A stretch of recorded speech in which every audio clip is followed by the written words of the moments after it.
Sardar Gabbar Singh shooting జరుగుతున్న ప్రాంతంలోనే Bollywood critic Anupama చోప్రాకు స్పెషల్ ఇంటర్వ్యూ ఇచ్చారు పవర్ స్టార్ పవన్ కళ్యాణ్. ఈ ఇంటర్వ్యూలో పవన్ ఇచ్చిన ఆన్సర్స్ మేమిస్తున్నాం. క్వశ్చన్స్ మీరు ఊహించుకోగలరుగా? నేను అనుకోకుండా యాక్టర్ అయ్యా. నిజానికి నేను రైతు కావాలని అనుకున్నా.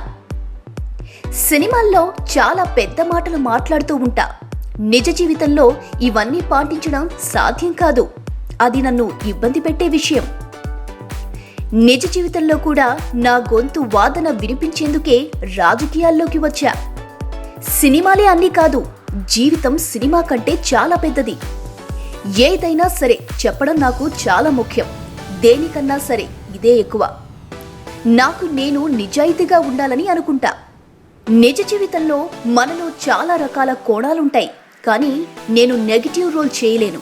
నేను అంత గొప్ప యాక్టర్ని కాదు. నేను అభిప్రాయం కోసం చాలా మందినే అడుగుతూ ఉంటా. కానీ నిజాయితీగా ఒపీనియన్ పొందడం కష్టమైన విషయం. నేను సైలెంట్గా ఉన్నప్పుడు వర్క్ చేయడం లేదంటూ అనుకుంటుంటారు.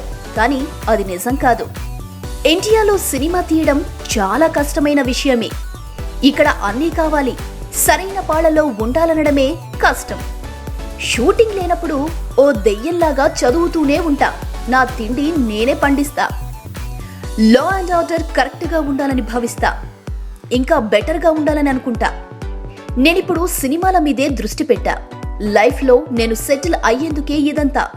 కొన్నేళ్లలో సినిమాలు వదిలేస్తా. రాజకీయాల్లో పండోరా బాక్స్ లాంటివి.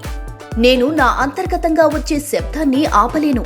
నేను రాజకీయాల్లోకి దిగానంటే సినిమాలు వదిలేస్తా. సినిమాలు మానేశాక రాయడం మాత్రం కంటిన్యూ చేస్తా. నేను రాయడాన్ని చాలా ఎంజాయ్ చేస్తా. మీ పని మీరు చేసి అక్కడి నుండి వెళ్ళిపోండి అనే నేను చెప్పేది. అంతకంటే ఎక్కువగా నేను ఆలోచించను.